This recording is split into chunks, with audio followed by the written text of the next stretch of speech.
BPF আৰু UPPL লগত অঞ্জলি দৈমাৰী বাইদেউ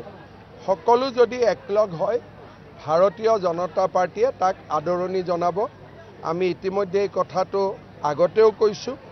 আৰু এতিয়াও আমি ৰিপিট কৰিছোঁ যে বিটিআৰত এটা ৰাজনৈতিক দল হ'লে আঞ্চলিক দল এটা হ'ল বিজেপি ৰাষ্ট্ৰীয় দল কথা পাতিবও ভাল, আলোচনা কৰিবও ভাল আৰু বিজেপি দলেও ইলেকশ্যনৰ আগত যদি দুইটা দল একত্ৰিত নহয়ও পিছত হ'লেও বিজেপিয়ে নিখিল বড়ো ছাত্ৰ সন্থাক সমৰ্থন দিব যাতে দুইটা দল একলগ হ'ব পাৰে। BPF আৰু UPPL লগত অঞ্জলি দৈমাৰী বাইদেউ সকলো যদি একলগ হয়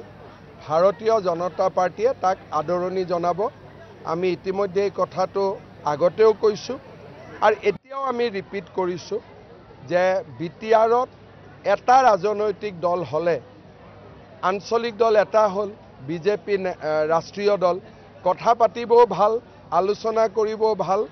আৰু বিজেপি দলেও